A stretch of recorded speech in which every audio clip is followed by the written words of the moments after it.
नमस्कार दोस्तों, आप सभी का स्वागत है आपके अपने YouTube चैनल पर। जी हाँ दोस्तों, जैसा कि आप सभी को पता है कि यहाँ पर बहुत ही कम दिन बचे हैं आप लोग के पेपर में।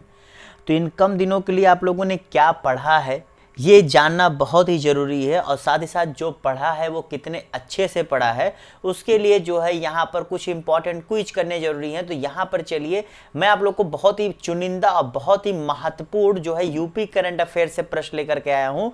देखिए, इसकी एक क्लास तो कल हुई थी, आज इसकी दूसरी और आखिरी क्लास है। और आज मैं आपको जो 45 प्रश्न कराने वाला हूं दोस्तों, अगर आप इन 45 प्रश्नों में से, मैं ज़्यादा नहीं केवल कहूँगा, अगर आप 35 प्रश्न सही कर लेते तो यकीन मानिए आप पूरी तरीके से तैयार हैं अपने यूपी करंट अफेयर्स के टॉपिक को लेकर के। तो ज़्यादा प्रेशर नहीं है, बस 35 प्रश्न आपको सही करने। तो चलिए सही करते हैं आप लोग के साथ और देखते हैं कितने लोग यहाँ पर सही कर पाते। ठीक है, तो चलिए भैया आज की क्लास को शुरू करते हैं। और साथ ही साथ देखिए, अगर आपने अभी तक मेरे इस यूट्यूब चैनल को सब्सक्राइब नहीं किया भैया तो जरूर से जरूर सब्सक्राइब कर दें, क्योंकि आप जब सब्सक्राइब करेंगे तभी आपको इसका फ़ायदा। और इस क्लासेज जो होते हैं बहुत ही चुनिंदा क्लासेज, बहुत ही चुनिंदा टॉपिक्स लेकर के आता हूँ। ऐसा नहीं है कि कुछ भी और कहीं से भी पढ़ाना स्टार्ट कर दो। जो चुनिंदा है, जो पेपर में आ सकते हैं, उन्हीं पर मेरा फोकस होता है। तो चलिए भैया आज इस क्लास को शुरू करते हैं, बढ़ते हैं आज के पहले प्रश्न की तरफ। पहला प्रश्न है कि डीजी बैंड का प्रयोग किस लिए किया जाएगा। जी भैया, ये यूपी करंट अफेयर से प्रश्न है, बताइए डीजी बैंड का प्रयोग किस लिए किया जाएगा, फटाफट बताइए। तो यहां पर जितने लोगों ने इसका सही जवाब क्या दिया, देखिए भैया, उत्तर प्रदेश के योगी आदित्यनाथ जी ने, जो आपके मुख्यमंत्री है, अपने सरकारी आवास से जो है डीजी वैन को हरी झंडी दिखाई थी। ये जो है डिजिटल इंडिया के बारे में लोगों को जानकारी देगी। आपको पता ना कि भारत इस साल 2023 में G20 सदस्यता की अध्यक्षता कर रहा है। ठीक है, तो इसी के अंतर्गत जो है इस मोबाइल डीजी वैन का उद्देश्य क्या है कि लोगों को डिजिटल इंडिया के बारे में जानकारी प्रदान की जाए। ठीक है, समझ गए। चलो अगला प्रश्न, national mobile monitoring system app किन लोगों के लिए हाजिरी लगाने के काम आएगा। अभी हाल ही में जो है इस ऐप का प्रयोग करने की बात की गई है, इस क्या नाम है, इस संबंधित लोगों के लिए। इसका सही जवाब है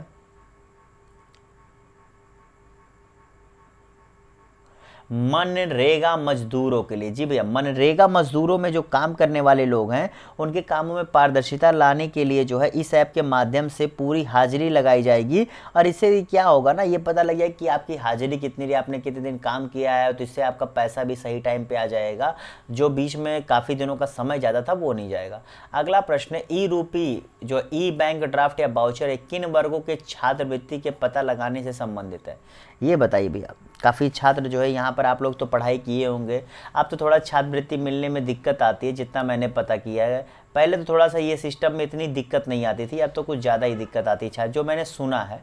ठीक है, तो जितने लोगों ने इसका सही जवाब क्या दिया है, सामान्य वर्ग के। जी भैया देखिए, सामान्य वर्ग के छात्र छात्राओं को जो यहाँ पर छात्रवृत्ति मिलती है उनके लिए जो है ये लाया गया है, जिससे उन्हें ये पता लग जाए कि उन्हें छात्रवृत्ति मिलेगी या नहीं मिलेगी। और मिलेगी तो वो पैसा उनके खाते में आएगा, और वो पैसा वो निकाल नहीं सकेंगे केवल क्या, कॉलेजों की फीस भुगतान करने के अलावा। यानी कि वो पैसा केवल आप कॉलेज की फ़ीस भरने के लिए निकाल सकेंगे, अन्य किसी काम के लिए आप उसका पैसा यूज नहीं कर पाएंगे। अगला प्रश्न, ई पेंशन पोर्टल से किन्हें लाभ होगा। ई पेंशन पोर्टल शुरू किया जो है ये किससे लाभ देने के लिए शुरू किया गया, बताइए। ये आपके पिछले साल जो अंतर्राष्ट्रीय मजदूर दिवस था उस दिन शुरू किया गया था। तो जितने लोगों ने इसका सही जवाब क्या दिया, राज्य कर्मचारियों के लिए। जी भैया, केवल राज्य कर्मचारियों के लिए दिया जा रहा है। इसमें अभी फिलहाल के लिए तो जो सेवा निवृत्त सरकारी कर्मचारी हैं उनके पेंशन को पारदर्शी, मूर्त और परेशानी मुक्त बनाने के लिए जो है अभी ये किया जा रहा है। बाद में इसको जो है सभी कर्मचारियों के लिए लागू कर दिया जाएगा। तो अभी आपसे और डिटेल में पूछे तो ये बता दीजिए कि जो क्या है सेवानिवृत्त, यानी क्या है, जो पेंशन ले रहे हैं अभी खेल उनके लिए ये जो है। ठीक है, चलो अगले प्रश्न की तरफ बढ़ते हैं। अगला प्रश्न, राज्य सरकार कितने नए ई लर्निंग पार्क बनाने जा रही है, चलिए बताइए। देखिए कितने अच्छे प्रश्न लाता हूं, तो आप लोग लाइक जरूर कर दिया करो भैया, और हाँ सबसे बड़ी चीज़ सब्सक्राइब कर दिया करो। आप लोग के लिए चुनिंदा चीज़ें लेकर के आता हूँ, एक ऐसे एक स्टूडेंट के हिसाब से कि आप लोगों को क्या चीज़ें पता होनी चाहिए, कहाँ से प्रश्न पूछ सकता है, प्रीवियस ईयर के आधार पर क्या जरूरी है, उन्हीं चीज़ों को मैं लेकर के आ रहा हूँ। ठीक है, तो चलिए जितने लोगों ने इसका सही जवाब क्या दिया है, देखिए ये ई लर्निंग ऐप का काम क्या होगा कि अगले 100 दिनों में जो है देखिए इसमें हो क्या रहा है कि नवा मतलब इनोवेशन को बढ़ावा देने के लिए उत्तर प्रदेश सरकार जो है 120 डिग्री कॉलेजों में जो है 120 डिग्री कॉलेजों में ई लर्निंग पार्क शुरू करने जा रही हैं। इसमें जो है 87 पहले से ही स्थापित हो चुके हैं और बाकी अन्य पर कहा जा रहा है कि हम अगले 100 दिनों में काम शुरू कर देंगे। ठीक है, ये ई लर्निंग पार्क में बेसिकली होगा क्या, इसमें आपको एक डिजिटल लाइब्रेरी बनाई जाएगी जहां आपको कंप्यूटर, इंटरनेट, वाईफाई कनेक्शन, ये सारी चीज़ें जो है आपको देखने को मिलेगी और इनमें जो छात्र और शिक्षक होंगे उनके बीच कनेक्ट और उनकी संबंधित चीज़ों को देखा जाएगा। भारत सर्च क्या है बताइए, भारत सर्च क्या है? इसे अभी हाल ही में आपके छत्रपति साहू जी महाराज यूनिवर्सिटी जो कानपुर में स्थित है उसकी एक कंपनी इनक्यूबेटेड कंपनी, उसने जो है इसे डेवलप किया है। तो बताइए क्या है? तो ये भैया आपका जो है क्या है, एक सर्च इंजन है। सर्च जैसे आप गूगल जानते हो, गूगल, जी भैया ये गूगल की भांति जो है आपका भारत सर्च बनाया गया है। एक गूगल और इसमें एक छोटा सा अंतर है। गूगल आपके जो एल्गोरिदम पे काम करता है वो है कौन सा, आपका स्पाइडर एल्गोरिदम, लेकिन ये जो है आपके रेट एल्गोरिदम पर काम करेगा। थोड़ा सा डिफरेंट है। अब बहुत डिटेल में नहीं जाना क्योंकि इतना आपसे नहीं पूछे, इतना मुझे पता है। अडॉप्ट हेरिटेज योजना के दूसरे चरण में 10 धरोहरों में से सबसे अधिक किस जिले से चयनित हो? चलिए बहुत मतलब जो मैं प्रश्न लेकर के आया हूँ, देखिए सबसे बड़ी चीज़ ये प्रश्न मैंने खुद बनाया है जो आपके जरूरी हैं, उनमें से मैंने इस हिसाब से लाया कि यूपी किस हिसाब से प्रश्नों को तोड़ मरोड़ कर पूछ सकती है या आपको उस प्रश्नों के जरिए कितनी ज़्यादा से ज़्यादा जानकारी मिल सके जिससे आप कम समय में अच्छे से तैयार से कर सके या आप जो पहले से पढ़े हैं उनको और अच्छे से रिवाइज कर सके इन प्रश्नों के जरिए। ठीक है, तो इसका सही जवाब क्या होगा? सबसे ज़्यादा भैया अगर कहीं से चुने गए हैं तो वो झांसी है। ठीक है, झांसी से आपके करीब करीब जो है 3, जी भैया 3 चुने गए हैं और टोटल जो है 10 चुने गए हैं। और 10 अगर देखा जाए तो एक मथुरा, सीतापुर, ललितपुर, अयोध्या, झांसी और फिर आपके कानपुर, तो ये 4-5 जिलों को मिला करके यहाँ पर 10 धरोहरों को चुना गया है, जिनमें आपका मथुरा से पोत कुंड है। ठीक है, और सीतापुर से आपका मंदिर है कल्पा देवी आस्तिक बाबा, ललितपुर से देवगढ़ की गुफाएं हैं, अयोध्या से राज मंदिर गुप्तार घाट, आप लोग अयोध्या गए हो तो जानते होंगे, झांसी में लक्ष्मी मंदिर है, झांसी में टहरौली किला और झांसी का ही दिगारा गढ़ी भी है। ठीक है, ललितपुर से देखिए 2 हैं, मैं आपको फिर से बता देता हूँ, एक तो देवगढ़ की बौद्ध गुफाएं और दूसरा बाला बेहट किला और फिर यहाँ पर जो कानपुर की क्या है, शिव मंदिर। ठीक है, ये 4-5 जिलों से जो है ये मैंने आपको बता दिया। आप अगर लिख लिए होंगे अच्छा होगा, बार बार मैं लिखूंगा तो थोड़ा सा समय ज़्यादा लगेगा। तो अक्टूबर, राज्य सरकार ने अक्टूबर 2023 तक कितने घरौनी प्रमाण पत्र वितरित किए हैं बताइए? घरौनी प्रमाण पत्र,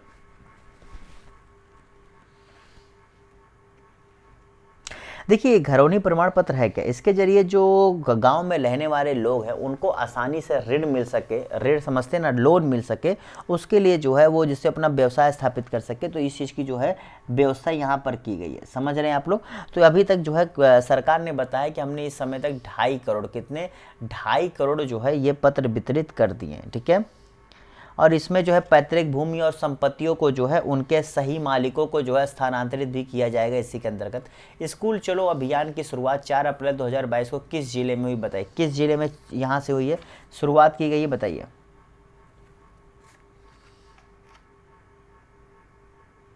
तो जितने लोगों ने क्या श्रावस्ती जी जवाब दिया, जी भैया श्रावस्ती जिले से शुरुआत की गई है। और यहाँ पर जो है पहले हिस्से में जो सबसे कम जो साक्षरता वाले ज़िले हैं, जो 10 सबसे कम साक्षरता वाले ज़िले हैं उन पर फोकस किया जा रहा है। ठीक है, उन पर फोकस किया जा रहा है। ओके, आपको पता ना कि ऑपरेशन कायाकल्प हमारे यूपी में ही चलाया गया था, जिसमें ये क्या उनका लक्ष्य था कि जितने भी विद्यालय हैं उनको जो है क्या जो करीब 1,34,000 के आसपास विद्यालय हैं उनको जो है संवारा जाए, वहाँ पर बाथरूम अच्छा हो, वहाँ फर्नीचर अच्छा हो, वहाँ पेयजल की सुविधा अच्छी हो। ये सारी चीज़ें ऑपरेशन कायाकल्प के अंतर्गत ही 2017 में इसे लॉन्च किया गया था। ठीक है, अगले प्रश्न की तरफ बढ़ते हैं। दस्तक अभियान प्रदेश में जल जनित और वेक्टर जनित रोगों के रोकथाम के लिए जो है कितने दिनों तक चलाया गया बताइए? 1 मिनट यार, रुको भैया, हाँ बताओ। ये दस्तक अभियान है। ठीक है, कितने दिनों के? ये देखो ये जल जनित और वेक्टर जनित इन दोनों रोगों के लिए था, तो कितने जो, तो भैया चलिए बताइए इसका सही जवाब क्या होगा? जैसे आपको पता है ना कि इंसेफ्लाइटिस और मलेरिया, डेंगू, फाइलेरिया, चिकनगुनिया, इन सभी चीज़ों को रोकथाम के लिए। तो इसका सही जवाब है 16 दिन। तो देखिए भैया 15 से लेकर के 30 अप्रैल तक, 15 से लेकर के 30 अप्रैल तक ये चलाया गया था। तो 15 से 30 कितने हो जाएंगे? 16 दिन हो जाएंगे, ठीक है, क्योंकि 15 से 30 है। अगर 16 से 30 होता तो 15 दिन होते। लखपति महिला कार्यक्रम के पहले चरण में कितने जिलों को जोड़ा जाएगा? अब लखपति महिला कार्यक्रम है क्या, ये तो आपको पता होना चाहिए। इसमें 3 वर्षों में 15 लाख महिलाओं को, 3 वर्षों में 15 लाख महिलाओं को क्या लखपति बनाए जाने का लक्ष्य रखा गया, यानी महिलाओं को लखपति बनाया जाएगा। तो इसके अंतर्गत कितने जिलों को जोड़ा गया भैया? तो इसके पहले चरण में जो है कुल 11 जिलों को जोड़ा गया। कितने? 11 जिलों को जोड़ा गया है। और ये जिले ज़्यादातर वो जिले हैं जो अभी बहुत अच्छे से आगे नहीं बढ़ पाए हैं, जो खास करके वहाँ पर ग्रामीण आबादी का हिस्सा थोड़ा सा ज़्यादा देखने को मिलता है। जैसे आपका प्रयागराज हो गया, वाराणसी हो गया, अलीगढ़ हो गया, सुल्तानपुर, बहराइच, बांदा, बस्ती, लखीमपुर खीरी, मिर्ज़ापुर, हमीरपुर, सोनभद्र, ठीक है। इन जिलों में भी ये चरणबद्ध तरीके से स्थापित किया जाएगा। ऐसा मैंने आपको पहले ही बताया कि पहला चरण है और इसे किया जाएगा 11 जिलों में। अगला प्रश्न, वन महोत्सव अभियान के अंतर्गत, जी दोस्तों, वन महोत्सव अभियान के अंतर्गत प्रदेश में कुल कितने पौधे रोपने का लक्ष्य रखा गया है? चलिए बताएं, कुल कितने पौधे रोपने का लक्ष्य रखा गया? बताइए इसका सही जवाब क्या होगा। इसकी वजह से शुरुआत पूछी जाए तो चित्रकूट जिले से मतलब इसकी शुरुआत होती। कहाँ पर? चित्रकूट जिले में जो है एक गांव है, क्या नाम है वहाँ का? सहरिन गांव है। वहीं पर जो है हरिशंकरी एक प्रजाति है पौधे का, उसी को रोप करके इसकी शुरुआत हुई थी। और इसका सही जवाब क्या है भैया? 35 करोड़ पौधे। बहुत बड़ा है 35 करोड़ पौधे। देखिए मैं तो कहूँगा एक हिसाब से पैसे की बर्बादी। आप इतना पेड़ रोपते हो लेकिन कितने बचते हैं? 1 साल बाद आप मॉनिटरिंग करते हो? ये पैसे की बर्बादी है और साथ ही साथ पर्यावरण के साथ मजाक है ये, ठीक है। और ये देखो, ये 5 जुलाई को देखो, इनमें ऐसा नहीं था एक ही दिन में। 5 जुलाई को 25 करोड़, 5 जुलाई को उनका लक्ष्य था 25 करोड़। उसके बाद फिर जो है अगला 15 अगस्त को 5 करोड़, 5 जुलाई को 25 करोड़, फिर 15 जुलाई को 5 करोड़। उसके बाद जो है अलग अलग तरीके से रोपे जाने थे। टोटल 35 करोड़ रोपे जाने का इनका लक्ष्य था, ठीक है, समझ गए। चलो अगले प्रश्न की तरफ बढ़ते हैं। अगला प्रश्न, उत्तर प्रदेश आम महोत्सव किस जिले में मनाया गया? बताइए, उत्तर प्रदेश आम महोत्सव किस जिले में मनाया गया? बताइए इसका सही जवाब क्या होगा। तो जितने लोगों ने यहाँ पर इसका सही जवाब क्या दिया है, लखनऊ में भैया आपका 4 दिवसीय, लखनऊ में आपका 4 दिवसीय जो है ये मनाया गया, ठीक है, समझ गए। चलो अगले प्रश्न की तरफ बढ़ते हैं। अगला प्रश्न, पंडित दीनदयाल उपाध्याय राज्य कर्मचारी कैशलेस चिकित्सा योजना को लागू करने वाला उत्तर प्रदेश कौन सा राज्य बना? ध्यान से पढ़िएगा, पंडित दीनदयाल उपाध्याय राज्य कर्मचारी कैशलेस चिकित्सा योजना।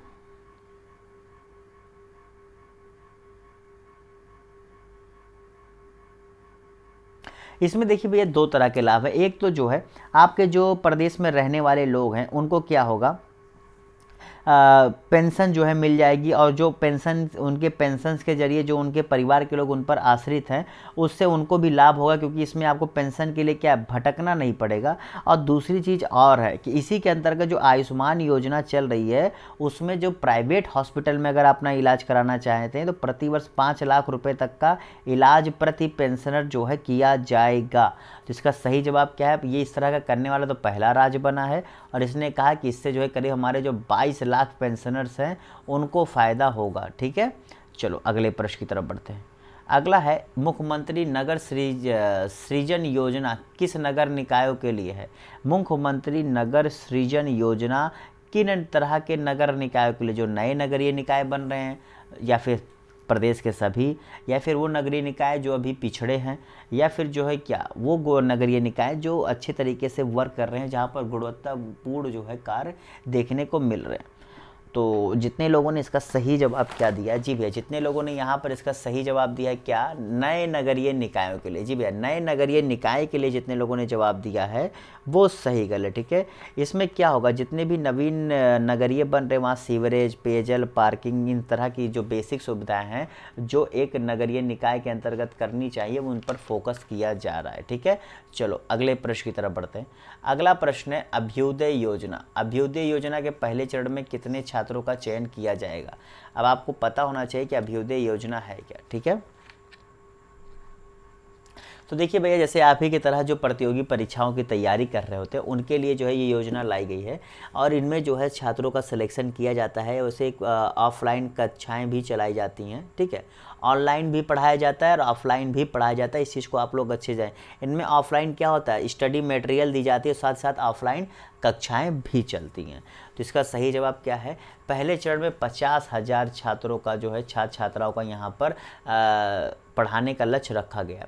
मेजर ध्यानचंद विजय पथ योजना में किसने अंतर्राष्ट्रीय खिलाड़ियों के घर तक सड़क बनाई जाएगी, कितने आपको पता ना, ये यूपी सरकार द्वारा चालू किया गया। इसमें यह कहा गया था कि जो भी खिलाड़ी अगर राष्ट्रीय अंतर्राष्ट्रीय स्तर पर क्या है पदक लेकर के आएगा तो उसके घर तक सड़क बनाई जाएगी। तो जितने लोगों ने यहाँ पर इसका सही जवाब क्या दिया है, 19, जी भैया 19 जो है खिलाड़ियों के घर तक पक्की सड़क बनाई जाएगी। इसकी बात जो है मेजर ध्यानचंद जयंती पर घोषणा की गई प्रदेश सरकार के द्वारा, ठीक है।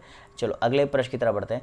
बाल श्रमिक योजना में कितने कक्षा तक की पढ़ाई का खर्चा सरकार उठाएगी, बताइए। तो जितने लोगों ने यहाँ पर इसका सही जवाब क्या दिया, बाल श्रमिक योजना के अंतर्गत कितने वर्ष तक के, मतलब कितने कक्षा तक, तो जितने लोगों ने यहाँ पर इसका सही जवाब क्या दिया है, कक्षा 10 तक। जी भैया देखिए, कक्षा 10 तक। इसमें देखिए ऐसे नहीं मिलने वाला है, इसमें आपको मिलने वाला है अगर आप जो है हाई स्कूल पास कर लेते हैं, ठीक है, हाई स्कूल पास करने तक मिलेगा। 8, 9, 10 पास करते तो उनको हर कक्षा पास करने पर 6,000, जैसे आपने 8 पास किया तो 6,000, 9 पास किया 6,000, 10 पास किया 6,000, और उसके अलावा यहाँ पर आपको 1,000 रुपये और 1,200 रुपये प्रति माह आपको अलग से दिए जाएंगे। तो पास करने मिलेगा, ये प्रति माह आपको जो है राज्य सरकार द्वारा दिए जाएंगे, जिनमें लड़कों को 1,000 रुपया मिलेगा तो लड़कियों को 1,200 रुपये मिलेगा। तो सोच लो भैया, लड़की हैं, फ़ायदा है, 200 रुपये एक्स्ट्रा मिलेगा। तो घर में जो है उनको बताओ कि इस योजना के अंतर्गत अपना पंजीकरण कराएं, बाल श्रमिक योजना, ठीक है। चलो अगले प्रश्न की तरफ बढ़ते हैं। नवीन रोजगार छतरी योजना किससे संबंधित है, बताइए। इसका सही जवाब क्या होगा। तो जितने लोगों ने यहाँ पर क्या जवाब दिया, अनुसूचित जाति, जी भैया अनुसूचित जाति के जो गरीब लोग हैं उनको ये मकसद है कि आर्थिक मदद देकर उन्हें स्वावलंबी बनाया जाए, यानी कि आत्मनिर्भर बनाया जाए, ठीक है। तो यह नवीन रोजगार छतरी योजना इसी संबंधित है। बीसी सखी योजना किससे संबंधित है, बताइए। इसका सही जवाब क्या होगा, बताइए भैया। देखिए क्लास अगर अच्छी लगे तो लाइक जरूर कर दिया करिए, और मेरा थोड़ा सा देखिए, अब अगर यही चीज़ मैं सामने आके पढ़ाऊँ तो मुझे भी पता है कि फ़र्क और पड़े, लेकिन क्या करें, संसाधन जो होते हैं वो एक दूसरे में थोड़ा फ़र्क लाते हैं, तो कोई दिक्कत नहीं है, पढ़िए, बहुत जल्द सामने भी आकर का कुछ सारी चीज़ें जो है देखने को मिलेगी। तो जितने लोगों ने यहाँ पर इसका सही जवाब क्या दिया, जी भैया महिलाओं को रोजगार देने के लिए, इसका सही जवाब क्या होगा, गांव में डिजिटल बैंकिंग इसे आप कह सकते हैं, ठीक है। रोजगार से संबंधित तो है, लेकिन देखिए आप समझिए क्या है, इसमें यह किया जाएगा कि महिलाओं को रोजगार तो उपलब्ध कराया जाएगा, लेकिन क्या उन्हें बैंकिंग कॉरस्पॉन्डेंट सखी योजना के अंतर्गत ये चीज़ें की जाएंगी, ठीक है। जो आपके ग्रामीण इलाकों में बैंकिंग सेवाएं पहुंचाने के लिए सखी की तैनाती की जाएगी, और ये पूरी तरीके से क्या है, डिजिटल है। तो इसीलिए क्या इसे गाँव में डिजिटल बैंकिंग से आप कह सकते हैं। लेकिन अगर आपको कहते हैं गाँव में महिलाओं को रोजगार, तो वो भी सही हो जाता। आप समझिए कि किस हिसाब से प्रश्न में आपसे थोड़ा सा घुमा कर पूछेगा, लेकिन आपको जब अच्छे से पता है तो आप बिल्कुल झिझक के बिना इसका जवाब दे सकते हैं, ठीक है। समझ गए डियर। चलो अगले प्रश्न की तरफ बढ़ते हैं। कृषक दुर्घटना कल्याण योजना के अंतर्गत किसान की मृत्यु पर कितने लाख का मुआवजा सरकार देगी, बताइए। चलिए फटाफट जवाब दीजिए भाई, कितने लाख तक का मुआवजा दी जाएगी। तो देखिए इसमें मुआवजा ये है कि अगर उसकी मृत्यु हो जाती है तो 5 लाख रुपए मिलेंगे। अगर उसके पास जो विकलांगता आ जाती है 60%, तो सरकार उसको 2 लाख रुपए देगी, ठीक है। अगर विकलांगता 60% और 2 लाख और मृत्यु होती है तो 5 लाख रुपए सरकार द्वारा दिए जाएंगे। पूर्वांचल की शान सम्मान 2023, ये जो समारोह है ये किस समाचार पत्र द्वारा आयोजित किया गया था, चलिए बताइए। ये तो पहली बात तो जो ये किया गया था ना, इसमें जो अवार्ड्स मिले वो बहुत ही अच्छे अच्छे लोगों को ऐसे मिले हैं कि हम क्या बताएं आपको, डिटेल में बताना भी जो है यहाँ पर आसान नहीं है, ठीक है। तो यहाँ पूछ रहा है कि किस के द्वारा किया गया था भैया।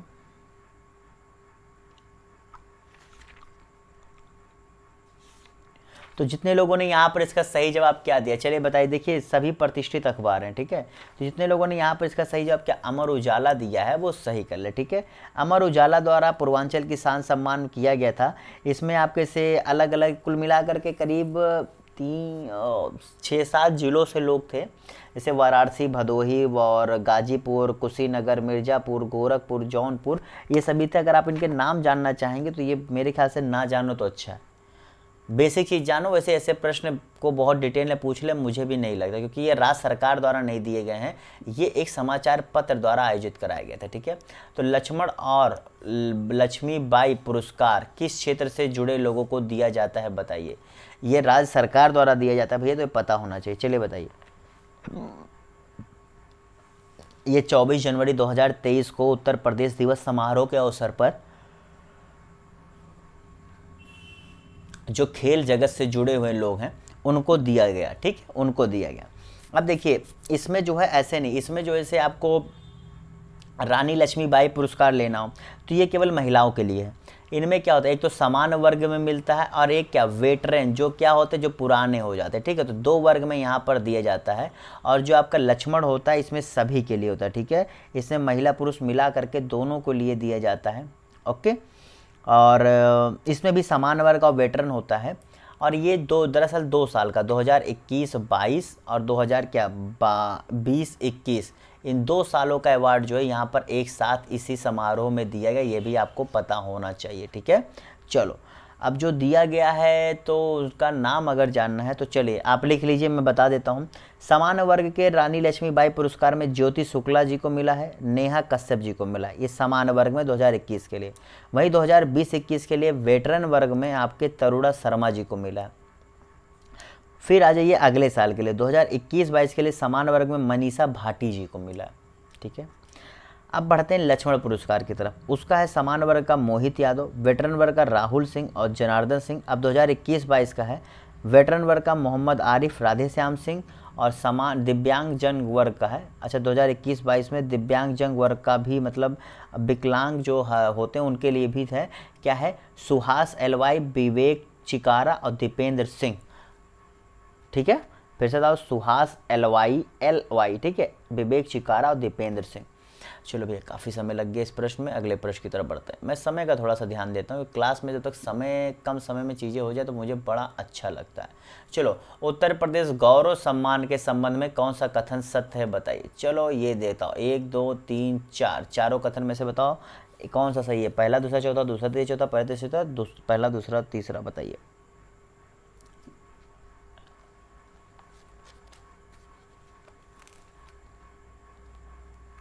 याद करो क्या होगा। बेसिकली अवार्ड दिया किस लिए जाता है, ये अवार्ड दिया जाता है ऐसे लोगों को जिन्होंने देश विदेश में प्रदेश का नाम रोशन किया हो, गौरव, ठीक है। तो इसका सही जवाब है डी। ये भैया देखो केवल चौथा गलत है, इसे जो है संस्कृति मंत्रालय द्वारा किया गया, बाकी तीनों कथन बिल्कुल ही सही हैं। चौथा भी संस्कृत होता तो सही हो जाता। अगला प्रश्न है, पराक्रम दिवस पर दिए गए परमवीर चक्र विजेताओं में से उत्तर प्रदेश के कितने वीर शामिल थे। आपको पता है कि 21 विजेताओं के नाम पर जो है जो आपके अंडमान द्वीप हैं उनके जो है जो छोटे छोटे आइलैंड कंट्रीज हैं उनके नाम रखे गए हैं, ये आपको पता होगा अच्छे से, ठीक है। तो यहाँ पर जो यूपी से मिले हैं वो 3 लोगों को, ठीक है, 1 मिनट, 4 लोगों को, ठीक, 4 लोगों को मिले, माफ़ करेगा, ठीक है। एक तो आपके कौन थे, हवलदार बीर अब्दुल हमीद, ठीक है, और उसके आपसे जदुनाथ सिंह। चलिए ये 4 तो मैं लिख सकता हूँ, जदुनाथ सिंह, बीर अब्दुल हमीद, ठीक है, बीर अब्दुल हमीद। और उसके बाद कौन से थे भैया, कैप्टन योगेंद्र सिंह यादव, कौन से, कैप्टन योगेंद्र सिंह यादव जी थे, ओके। और मनोज कुमार पांडे जी, मनोज कुमार पांडे जी, ठीक है। इनमें से जो आपके मनोज कुमार हैं, जदुनाथ है और हवलदार बीर अब्दुल थे, इन तीनों को मरणोपरांत मिला है, जबकि जो आपके योगेंद्र सिंह यादव जी हैं इन्हें जो है जीवित रहते मिला है। तो मनोज, बीर अब्दुल और जदुनाथ को मरने के बाद और योगेंद्र को जीवित रहते ही मिला है। मीडिया समूह द्वारा आयोजित Indian of the year award किसने जीता बताइए। ये मीडिया समूह द्वारा किया गया था। तो ये किसे मिला है? ये राजनेताओं के श्रेणी में दिया गया था, अलग अलग श्रेणियों में होता है, तो राजनेताओं की श्रेणी में किसे मिला है? तो जितने लोगों ने यहाँ पे इसका सही जवाब किया, योगी आदित्यनाथ जवाब दिया, और सही कर लें। जी भैया, क्यों ना 2022 का इलेक्शन इन्हीं के छत्र छाया में हुआ था, पूरे मीडिया में छाए रहे, हर लोग जो है आज भी योगी योगी कहते रहते हैं, क्योंकि चाहे अच्छी खबर या बुरी खबर हो उसके जरिए रहते ही हैं। ठीक है, समझ गए? चलो अगले प्रश्न की तरफ बढ़ते हैं। अगला प्रश्न यहाँ पर कि उत्तर प्रदेश हिंदी संस्थान के सर्वोच्च सम्मान भारत भारती कुल कितने साहित्यकारों को सम्मानित किया गया? जी भैया, ये तो ये जानना चाहिए, ये बहुत ही इम्पोर्टेंट है कि देखिए कुल जो भारत भारती सम्मान है वो सबसे उच्च सम्मान है आपके यूपी का। ठीक है, ये आपको पता होना चाहिए। अब इसे पूछ रहा है कुल कितने लोगों को जो है किया गया। तो देखिए पहली चीज़ तो ये जान लीजिए कि इसके सदानंद प्रसाद गुप्त जी, क्या नाम है? सदानंद प्रसाद गुप्त जी, इनकी अध्यक्षता में जो है ये जो है इसका पूरा जो है लिस्टिंग हुआ था कि किनको किनको मिलना है। ठीक है, ओके। अब देखो यहाँ पूछ रहा है कि कितने लोगों को मिला, तो टोटल 18 साहित्यकारों को मिला था। टोटल 18 साहित्यकारों को जो है यहाँ पर ये पुरस्कार मिला था। इसमें जो है आपको क्या है 8 लाख रुपए जो है मिलते हैं। इस पुरस्कार के ये जो पुरस्कार प्राप्त करते हैं उन्हें 8 लाख रुपए दिए जाते हैं। इसके अलावा प्रदेश सरकार द्वारा अन्य पुरस्कार भी दिए, जैसे लोहिया। देखिए अन्य जो दिए जाते हैं वो सभी 5 लाख उसमें मिलते हैं। कितने? 5 लाख। केवल इसी में 8 लाख मिलते हैं। आप लिख लीजिए, एक लिस्ट है, उसे कौन कौन सा सम्मान होता है। एक लोहिया साहित्य सम्मान होता है, एक क्या नाम है आपका हिंदी गौरव सम्मान होता है, एक होता है आपका जो है महात्मा गांधी साहित्य सम्मान होता है, एक पंडित दीनदयाल उपाध्याय साहित्य सम्मान होता है, एक अवंती बाई साहित्य सम्मान होता है, और एक अटल बिहारी वाजपेयी सम्मान होता है। ठीक है, समझ गए? ओके। और फिर एक होता है साहित्य भूषण सम्मान, इसमें भी 5 लाख रुपए दिए जाते हैं। ठीक है, तो इस तरह के बस इतने ही जो है आपको दिए जाते हैं, और इतने ही इस साल जो है न्यूज में थे जो लोगों को दिए गए। ठीक है, चलो अगले, मतलब अधिकतम 8 है और न्यूनतम 5 लाख है, बस इतना ही है। ठीक है, चलो अगले प्रश्न की तरफ बढ़ते हैं। मेरठ की रहने वाली अन्नू रानी ने कॉमनवेल्थ गेम्स 2022 में कौन सा पदक जीता? इन्हें भैया जो है जेवलिन क्वीन भी कहते हैं। अन्नू रानी जी को जेवलिन क्वीन भी इन्हें कहा जाता है। ठीक है, समझ गए? जेवलिन क्वीन भी इन्हें कहते हैं। तो और ये जो है साथ ही साथ ये जानेंगे देश की पहली महिला भाला फेंक खिलाड़ी बन गई हैं जिन्होंने कॉमनवेल्थ गेम में, जी क्या, कॉमनवेल्थ गेम में जो है क्या ये कांस्य पदक जीता था। ठीक है, तो कांस्य पदक इन्होंने जीता था, तो इसका सही जवाब ये हो जाएगा। ओके, चलो। मेरठ जिले के रहने वाली, ये पता कर रहना चाहिए, केंद्रीय गृह मंत्री, ठीक है, पदक 2022 में कुल कितने पुलिसकर्मियों में से उत्तर प्रदेश के कितने पुलिसकर्मी शामिल रहे?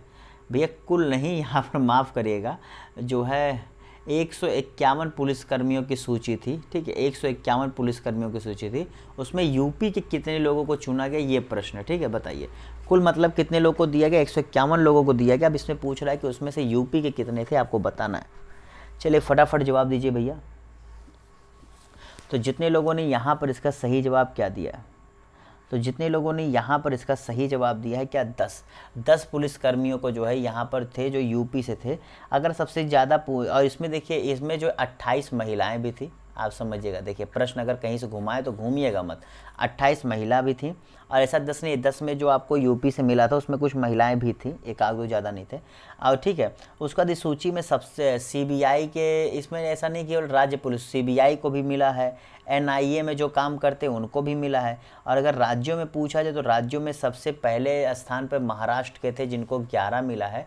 उसके बाद एमपी और यूपी के थे जिन्हें क्या 10-10 मिला था, दोनों को 10-10। ठीक है, तो टॉप पे महाराष्ट्र और ये, और सबसे अधिक तो सीबीआई के लोगों को मिला था जिनमें 15 लोगों को यहाँ पर दिया गया। ठीक है, उसके बाद एनआई के तो केवल आपको मैंने बताया ना 5 मिले थे। चलो अगले प्रश्न की तरफ बढ़ते हैं। निम्न में से कौन सा कथन असत्य है, बताइए कौन सा कथन असत्य है, जवाब दीजिए इन चारों में से, बताइए। नीरजा राणा, सॉरी नीरजा माधव आरती राणा, मैंने दोनों का आगे पीछे मिला करके एक ही नाम बना दिया। चलिए भैया कौन सा यहाँ पर बताइए।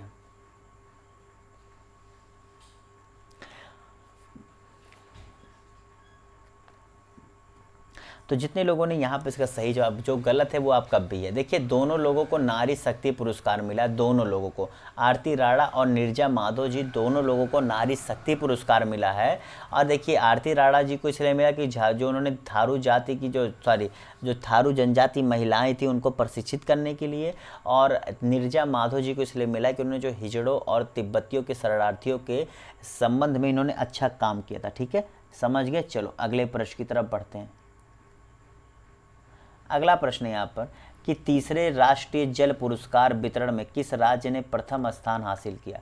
जल पुरस्कार वितरण जो तीसरा आयोजित किया गया था, इसमें किसने प्रथम स्थान हासिल किया, बताइए। और इसी के साथ साथ इसी दिन जो है इसी एक जल अभियान भी शुरू किया था, कैच द रेन कैंपेन। याद रखना, कैच द रेन कैंपेन, ये भी शुरू किया गया था। ठीक है, तो यहाँ पर जो है उत्तर प्रदेश को भैया प्रथम मिला था। देखिए उत्तर प्रदेश प्रथम था, दूसरे स्थान पे आपका जो है राजस्थान था, और तीसरे स्थान पे आपका तमिलनाडु था। टॉप 3 जो है इसके अंतर्गत ये 3 राज्य थे जो आपको पता होना चाहिए। ठीक है, अगले प्रश्न की तरफ बढ़ते हैं। सोन चुरैया संस्थान की ओर से लोक निर्मला सम्मान, क्या है, लोक निर्मला सम्मान होगा, लोग नहीं, ठीक है, क्योंकि लोक होता है सम्मानों के मामले में। तो लोक निर्मला सम्मान राज्यपाल द्वारा किसे दिया गया, बताइए। सोन चुरैया संस्थान की ओर से था, इसे जो है राज्यपाल के हाथों दिया गया। तो बताइए किसे दिया गया है, इसका सही जवाब क्या होगा। तो जितने लोगों ने इसका सही जवाब क्या दिया है, शारदा सिन्हा जी। भी देखिए शारदा सिन्हा जी द्वारा जो है दिया गया है। और जो सोन चुरैया संस्था है ये मालिनी अवस्थी जी द्वारा जो है शुरू किया गया। आपको पता है मालिनी अवस्थी जी पार्श्व गायिका में जो है हमारे यूपी से ही हैं। ठीक है, ये इसकी सचिव हैं, और इन्हीं की माता जी थी निर्मला अवस्थी। इन्हीं की स्मृति में जो है ये सोन चुरैया संस्था शुरू किया गया है, मालिनी अवस्थी जी की माता में। देखिए जो आपकी शारदा सिन्हा जी है, ये मैथिली लोक, ये मैथिली समझते हो, मैथिली जो बिहार में बोला था, ये मैथिली लोक जो है साहित्य से जो है अपनी गायिका हैं। और इन्होंने 2018 में देखो पद्म विभूषण भी जीता हुआ है, और 1999 में ये जो है पद्म श्री भी जीती हुई है। ठीक है, तो ऐसा नहीं है कि कोई नया नाम है, बस हम लोग के लिए नया है क्योंकि हम लोग इनके बारे में जानते नहीं हैं, और पेपर में आ रहा है इसलिए जानना जरूरी हो सकता है। ठीक है, चलो अगले प्रश्न की तरफ बढ़ते हैं। रक्षा मंत्रालय द्वारा गणतंत्र दिवस की सर्वश्रेष्ठ झांकी किसकी चुनी गई, बताइए। किस राज्य की झांकी को सर्वश्रेष्ठ झांकी चुना गया था, बताइए। टोटल पता है ना 12 राज्यों केंद्र शासित राज्यों के जो है झांकियों ने हिस्सा लिया था, टोटल 12। तो वहाँ पर जो आपका था उसमें प्रथम स्थान आपके क्या नाम है, उत्तर प्रदेश को मिला था, जिसका थीम क्या था, ODOP था, एक जिला एक उत्पाद था। और साथ ही साथ क्या था, काशी विश्वनाथ धाम। ये 2 चीज़ें इसकी थीम थी, काशी विश्वनाथ धाम और ODOP जो है इसका थीम था। तो पहला मिला था। दूसरे पर यहाँ पर आपके जो है क्या नाम था, कर्नाटक था, और तीसरे पर मेघालय था। दूसरे पर कर्नाटक था और तीसरे पर यहाँ पर मेघालय था। ठीक है, चलो अगले प्रश्न की तरफ बढ़ते हैं। प्रधानमंत्री राष्ट्रीय बाल पुरस्कार 1 मिनट 2022 में उत्तर प्रदेश के कितने बच्चों को सम्मानित किया गया। राष्ट्रीय बाल पुरस्कार के अंतर्गत पूछ रहा, बताइए इसका सही जवाब क्या होगा। तो जितने लोगों ने यहाँ पर इसके सही जवाब क्या दिया, यूपी के जो है कितने बच्चों को दिया गया। देखिए भैया 2022 और 21 दोनों का एक साथ दिया गया, ये भी आपको बता देता हूँ। 2022-21 का एक साथ दिया गया था। अगर आपसे केवल 22 का पूछेगा तो 22 में जो है आपके करीब करीब जो है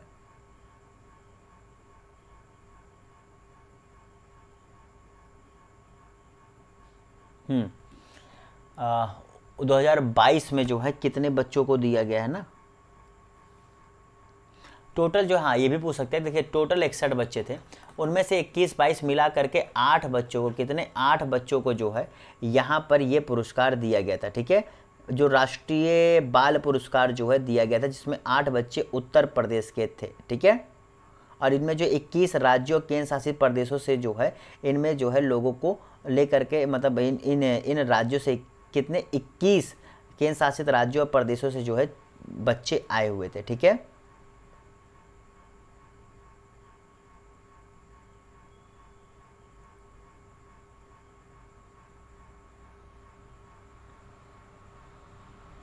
और इसके अंतर्गत क्या होता है, देखिए हाँ ये गणतंत्र दिवस पर दिया जाता है, ठीक है। एक मिनट पानी पी रहा था। इसे जो है गणतंत्र दिवस पर दिया जाता है और साथ ही साथ जो है इसमें 1 पदक और 1 लाख रुपए, क्या 1 पदक और 1 लाख रुपए जो है यहाँ पर दिए जाते हैं, ठीक है। क्योंकि बोलते बोलते बीच में थोड़ा सा भैया क्या करें, थोड़ा सा ठहराव आ जाता है, ठीक है। और ये सभी क्षेत्रों में जो अच्छा काम और बहादुरी काम करते हैं और असाधारण काम करते हैं तो उनको जो है दिया जाता है, ठीक है। अगर आपसे इसमें जो है, ठीक है, समझ गए।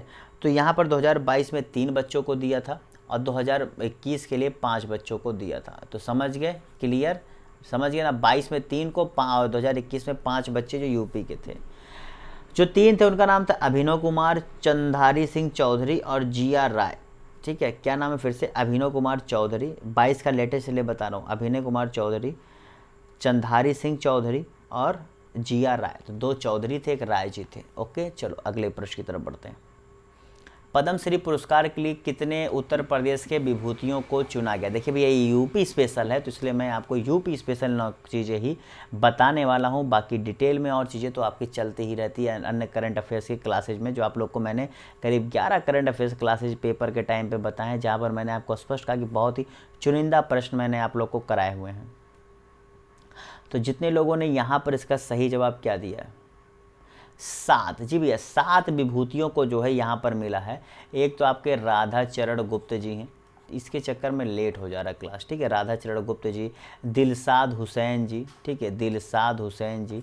और साथ ही साथ फिर क्या लिख लीजिए, अरविंद कुमार जी, मनोरंजन साहू, ऋत्विक सान्याल, विश्वनाथ प्रसाद तिवारी और उमा शंकर पांडे, ठीक है, ये सभी थे।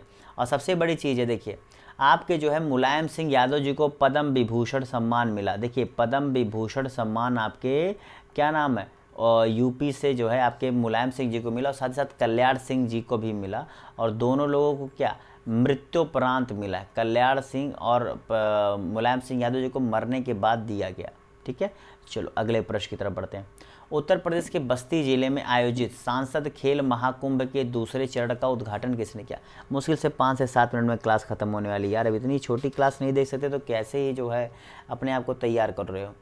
तो जितने लोगों ने इसका सही जवाब क्या दिया, नरेंद्र मोदी जी ने, जी भैया नरेंद्र मोदी जी ने जो है इसका उद्घाटन किया है, ठीक है। ये आपके कहाँ पर, बस्ती जिले में हुई थी आपके यूपी के, ये आपको पता होना चाहिए। ओके, ये आपके यहाँ पूछ सकता है कब से कब हो, तो 10 से 16 दिसंबर 2022 के बीच में आयोजित किया गया था। ये भी एक प्रश्न हो सकता है, बस इसके अलावा ज़्यादा मत जानना। वर्ल्ड एथलेटिक्स अंडर-20 चैंपियनशिप में कांस्य पदक जीतने वाले रूपल चौधरी किस जिले से हैं बताइए। चलो ये तो जान के चलो आपके पूरा एक थ्योरी की क्लास हो गई क्योंकि इसमें सब पता लग गया। बस एक चीज़ बताओ कि क्या है रूपल जो है। इससे पहले देखिए अभी इसने तो जो विश्व अंडर-20 वर्ल्ड एथलेटिक्स चैंपियनशिप में कांस्य पदक जीता ही जीता है। इससे पहले जो 400 मीटर रिले में जो है वो रजत पदक भी जीत चुकी हैं, ठीक है। और ये अमेरिका के बाद दूसरे स्थान पर आई थी, ठीक है। ये जो है आपकी क्या नाम है, रूपल चौधरी जी। तो इसका सही जवाब क्या है, मेरठ ज़िले की ये भी रहने वाले, ये भी भैया कहाँ से, मेरठ से हैं, ठीक है। तो देखिए एक चीज़ है जो आपका पश्चिमी उत्तर प्रदेश से हरियाणा है और यहाँ सब जो है खेल को लेकर के लड़कियों में अच्छा जोश देखने को मिलता है, बहुत ही अच्छी बात है, ठीक है। खेलना चाहिए, मैं चाहता हूँ सब खेलें। उत्तर प्रदेश में पहली बार आयोजित होने वाले खेलो इंडिया नेशनल यूनिवर्सिटी गेम्स कुल कितने शहरों में आयोजित होंगे बताइए। कुल कितने शहरों में जो है ये आयोजित कराए जाएंगे बताइए। आपके बजट में भी इसकी घोषणा की गई थी। बहुत ही आसान याद होना चाहिए, 4 शहरों में किए जाएंगे और एक का नाम क्या होगा, लखनऊ, वाराणसी, गोरखपुर। और लखनऊ, वाराणसी, गोरखपुर और कौन सा था भैया, नोएडा, ठीक है। लखनऊ, वाराणसी, गोरखपुर, नोएडा, इन 4 जगहों पर जो है इसका आयोजन किया जाएगा। देखिए कुछ खेलों को जो है अलग अलग है ना, ज़्यादातर खेल जो है आपके राजधानी लखनऊ में ही होंगे। इसमें नोएडा में आपका कबड्डी, जूडो, आर्चरी और फेंसिंग का आयोजन किया जाएगा। गोरखपुर में आपका रोइंग का और वाराणसी में जो आपका रेसलिंग, मलखम्ब और योगा, ये कुछ ऐसे ऐसे हैं जो अलग अलग होंगे। बाकी जो मेन है 20 में से आप ये मान के चलिए करीब करीब आपका 8 छोड़ करके 12 खेल आपके कहाँ पर, यूपी के लखनऊ में होंगे। बाकी 8 जो है अलग अलग जो होगा। वाराणसी में गोरखपुर में केवल आपका रोइंग होगा, ठीक है। बाकी वाराणसी में मलखम्ब, योगा और क्या नाम है, रेसलिंग होगा, ठीक है। चलो अगले प्रश्न की तरफ बढ़ते हैं। उत्तर प्रदेश का सबसे बड़ा कन्वेंशन सेंटर कहाँ पर स्थापित किया जाएगा?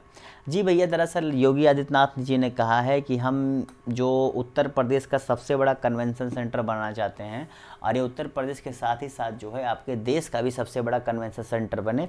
उन्होंने कहा है कि इसकी क्षमता कम से कम इतनी रखना कि 30 से 50 हज़ार लोग तक आ जाए, मतलब बहुत बड़ा इनका लक्ष्य भैया बनाने का। ठीक है, इन्होंने जो है 3 से, शायद मैंने 30 बोला, 30 से 50 बोला कि अरे माफ़ करना यार, 3 से 5 हज़ार, सॉरी, वरना फ्लो में कुछ ज़्यादा ही मैं तो नेता वाला काम कर दिया। 3 से 5 हज़ार लोगों की बैठने की क्षमता है। आपको पता ना कि अभी हमारे राज्य में रुद्राक्ष कन्वेंशन सेंटर बनाया जा रहा है, जहां पर जो है 1200 लोगों के बैठने की क्षमता, और ये अभी सबसे बड़ा है। उससे बड़ा बनाने की बात जो है इन्होंने गोरखपुर में कही कि गोरखपुर में बनाया जाए, जहाँ 3 से 5 हज़ार लोग बैठ सके और राष्ट्रीय अंतर्राष्ट्रीय तक के आयोजन जो है, बड़े बड़े आयोजन यहाँ कर सकें। मनरेगा में मानव श्री जल दिवस और 100 दिवस का पूर्ण रोजगार उपलब्ध कराने में उत्तर प्रदेश किस स्थान पर है, बताइए। दरअसल मनरेगा का भी अपना एक पूरा आता है, और मनरेगा के आधार पर अच्छे काम करने वालों को पुरस्कार भी दिया जाता है ग्राम विकास विभाग द्वारा। ठीक है, तो इसके अनुसार जो है प्रथम स्थान पर आपका क्या, यूपी आया है। जी भैया, प्रथम स्थान पर यूपी आया है, जिसने जो है सबसे अच्छा काम किया, और साथ ही साथ इसने जो है 62 लाख मानव दिवस जो है सृजित किए हैं, जो 2600 लाख मानव दिवस के मुकाबले 62 लाख मानव दिवस इसने सृजित किए हैं। ठीक है, चलो अगले प्रश्न की तरफ बढ़ते हैं। ओह माय गॉड, हाँ, उत्तर प्रदेश का बजट का आकार कितना था, चलिए बताइए। बहुत ही सिंपल सा प्रश्न, डायरेक्ट प्रश्न ऐसे ही पूछता है भैया, ऐसे प्रश्न आपके पूछा गया था। आप प्री का पेपर उठाइए 2019 या 20 में ऐसे ही प्रश्न पूछा कि बजट का आकार कितना है। तो यहाँ पर जितने लोगों ने इसका सही जवाब क्या दिया है, 6,90,242। कितना, 6,90,242 जवाब दिया और सही कर ले। ठीक है, देखिए इनमें आपको ये जो चारों अंक दिए हैं, चारों किसी ना किसी तरह से ज़रूरी हैं।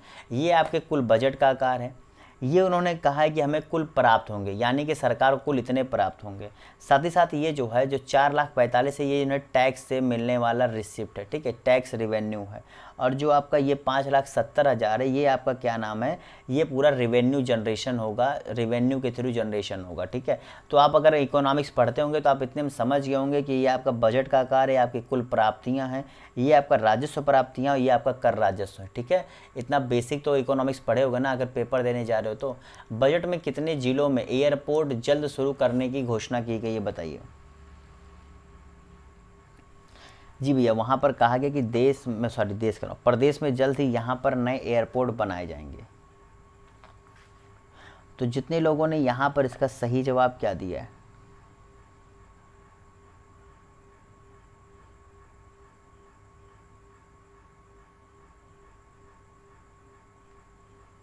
तीन, 5, 7, 6।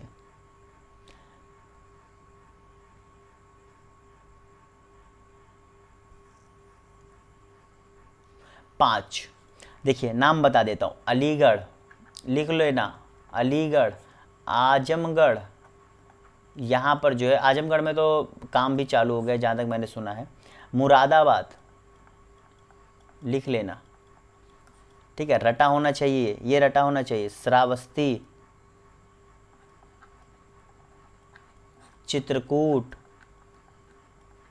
और आपका एक और 1 मिनट याद करने दो, हाँ सोनभद्र। ठीक, सोनभद्र। अच्छा, तो 6 हो रहे, तो इसका जवाब 6 होगा, माफ़ करेगा 6 होगा। अगर आपका जवाब 6 था सही कर लो। ठीक है, 6 होगा। तो अलीगढ़, आजमगढ़, मुरादाबाद, श्रावस्ती, चित्रकूट, सोनभद्र, ये 6 जगहों पर जो है एयरपोर्ट जल्द शुरू करने की बात जो है बजट में की गई।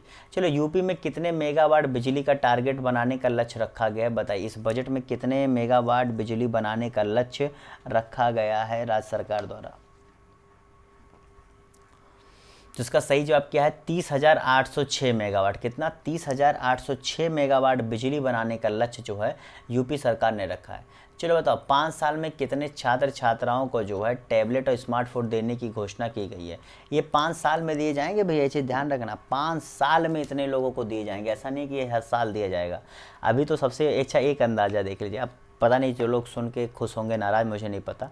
मैं एज ए टीचर और एज ए यूपी जो निवासी हिसाब से, कि इससे पूर्ववर्ती जो सरकार थी, जो समाजवादी पार्टी की, उसने भैया हर साल दी है। ठीक है, ये महोदय जो है 5 साल में इतना देने वाले, ठीक है। और भी लैपटॉप दे ही नहीं रहे हैं, लेकिन लैपटॉप देना तो अलग ही बात है। तो 2 करोड़, क्या 2 करोड़ इसका सही जवाब होगा। देखिए मैं फिर कहता हूँ, मैं पार्टी से कोई मतलब नहीं, एज ए सिटीजन मैं बात कर रहा हूँ, एज ए जो है यूपी निवासी।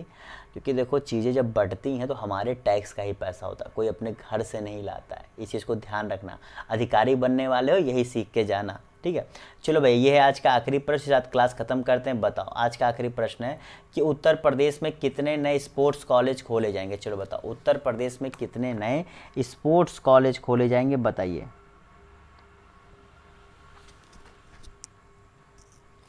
बताओ बताओ, ये भी बजट में घोषणा की गई है। मैं नाम लिख रहा हूँ, देखिएगा कितना नाम लिख रहा हूँ, उस हिसाब से इसका सही जवाब वही है। अगर आपको इससे पहले पता है तो अच्छी बात है, वरना आप मेरे नाम लिखने तक बताइए। तो भैया 3, जितने लोगों ने क्या 3 जवाब दिया है वो सही कर ले, ठीक है। और आपका पता है ना कि वैसे इसके ये यूपी में जो है स्पोर्ट्स कॉलेज खोलने की बात की गई है।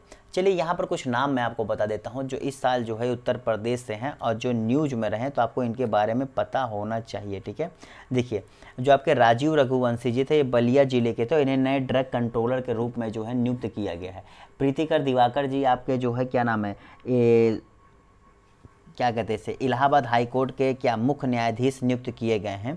श्रेयस हरीश जी जो है, ठीक है, श्रेयस हरीश जी ये सबसे कम उम्र में, मतलब सबसे युवा क्या है मोटर बाइक रेसर हैं। इनकी उम्र अभी महज 12 साल है और मोदी जी से भी ये मिल चुके हैं अभी हाल ही में। दक्षायनी पांडे जी जो है, इनका 17 वर्ष में जो है ये कार सुरक्षा मॉडल बनाने के लिए इनका अमेरिका के जो स्टैनफोर्ड यूनिवर्सिटी में इनका चयन हुआ है, ठीक है। ये आपके मऊ जिले से आती है, ठीक है, ये आपके दक्षायनी मऊ जिले से आती हैं और इन्होंने काफ़ी अच्छा एक टेक्नोलॉजी डेवलप किया, उसके लिए इनका जो है स्टैनफोर्ड अमेरिका वाले विद्यालय में चयन हुआ। इरशाद मिर्ज़ा जी जो है आपके उद्योग जगत से जुड़े हुए थे और फोर्ब्स मैगजीन में इनका नाम आया था। इनका भी हाल ही में निधन हो गया है, ठीक है। और इन्हें जो है ये पद्म श्री भी पुरस्कार प्राप्त कर चुके, ये पद्म श्री भी जीते हुए हैं और ये उद्योग जगत से जुड़े हुए थे, ठीक है। किस उद्योग जगत से, तो चर्म मतलब चमड़े उद्योग से। सानिया मिर्ज़ा, ये वो सानिया मिर्ज़ा नहीं भाई, हमारे उत्तर प्रदेश की सानिया मिर्ज़ा है जो मिर्ज़ापुर की रहने वाली हैं। और इन्होंने एनडीए एग्ज़ाम में, किससे, एनडीए एग्ज़ाम में 149वीं रैंक हासिल की, 149वीं रैंक इन्होंने हासिल की है। और ये देश की पहली मुस्लिम महिला फाइटर पायलट बनने जा रही हैं, पहली मुस्लिम महिला फाइटर पायलट। ये भी इंपॉर्टेंट है, इनसे इसलिए जानना चाहिए। किस जिले से भैया, तो मिर्ज़ापुर से, ठीक है, मिर्ज़ापुर। अब गांव का नाम अगर पूछ लेगा तो हम लोग कहाँ ही कर पाएंगे। उमा सिंह बताइए, उमा सिंह, तो उमा सिंह देखिए भैया इसलिए जुड़ी थी क्योंकि उन्होंने पर्वतारोहण है, ये गोरखपुर से आती है, पर्वतारोहण है, ठीक है। इन्होंने भी हाल ही में जो है पर्वतारोह किया है। और जो क्या नाम है माउंट फ्रेंडशिप नहीं, ये मनाली, हिमाचल प्रदेश के मनाली में माउंट फ्रेंडशिप है, वहाँ पर इन्होंने किया है, ठीक है। और रिकॉर्ड भी बनाया है क्योंकि इन्होंने साइकिल से, जी भैया साइकिल से इन्होंने जो है ये फतह किया, इसीलिए रिकॉर्ड है। अगला है यहाँ पर जागृति यादव, तो जागृति यादव जी जो है आपको पता है कि लखनऊ की 20 वर्षीय ये हैं और इन्हें जो है एक दिन के लिए उच्चायुक्त जो है बनाया गया था, कहाँ पर, ब्रिटिश दूतावास में। ये हर साल होता रहता है, तो ये अब इस बार हमारे यूपी से जागृति यादव जी बनी थी। राजू श्रीवास्तव को पता है कॉमेडियन थे, इनका मृत्यु अभी हाल ही में हो गया। अलख पांडे जी, इन्हें हुरून रिच लिस्ट में, अलख पांडे फिजिक्स वाला अलख पांडे उनका नाम है, उनको अभी जो रिच लिस्ट आई हुरून रिच लिस्ट, उसमें इनका नाम जो है शामिल किया गया है। जो 25 रईस हैं उत्तर प्रदेश के, 25 रईसों में से इनका नाम आया है, उत्तर प्रदेश के 25 रईसों में से, ध्यान देना। बिरजू महाराज, आपको पता है बिरजू महाराज जी कथक से संबंधित थे और पद्म विभूषण, संगीत नाटक अकेडमी और नृत्य शिरोमणि से सम्मानित थे। इनका भी हाल ही में निधन हो गया, ठीक है। सतीश महाना जी आपको पता है ये कौन सा, हमारे यूपी से हैं, ये क्या है, एक नेता हैं और ये जो है क्या हमारे यूपी विधानसभा के अध्यक्ष के रूप में चुने गए हैं। और कल्याण सिंह के बारे में मैंने आपको बताया, इनको पद्म विभूषण दिया गया मरणोपरांत, और ये जो है हमारे राज्य के पूर्व मुख्यमंत्री थे, ठीक है, समझ गए। चलो भैया, इसी के साथ इस क्लास को समाप्त करते हैं। क्लास अच्छी लगी तो लाइक कर दीजिएगा, कमेंट करके बताइएगा क्लास कैसी लगी। और भैया ये 45 प्रश्न अगर आप सही कर लिए, यकीन मानिए 45 में से 35 अगर आप सही कर लिए तो आप अच्छे से तैयार हैं। देखिए 100 में कभी नहीं कहता, हमारा लक्ष्य हमेशा 80% से ज़्यादा ना हो तो अच्छा, क्योंकि 80% ज़्यादा अगर आप कोशिश कर रहे हैं तो यकीन मानिए आप किसी एक सब्जेक्ट पर ज़्यादा फोकस करेंगे, उसके चक्कर में कुछ और सब्जेक्ट कम हो जाएंगे, फिर आपका 80% तो नहीं पहुँच पाएगा। ठीक है, टॉपर भी यार 80% पढ़ के नहीं जाता, आपका टॉपर कितने नंबर लाता है देख लेना। ठीक है, तो इस बात को समझिए। इसी साथ इस क्लास से विदा लेते हैं, फिर मिलेंगे ऐसी महत्वपूर्ण अन्य महत्वपूर्ण क्लासेज में जो आपके लिए ज़रूरी है और लास्ट टाइम में आपके रिवीजन करने पर बहुत ही ज़्यादा आपको फ़ायदा देने वाला है। Bye bye, tata, see you. Like करिए और हाँ, ज़्यादा तो भैया एक बार फिर सब्सक्राइब कर दो यार, कर दो, और क्या चाहिए।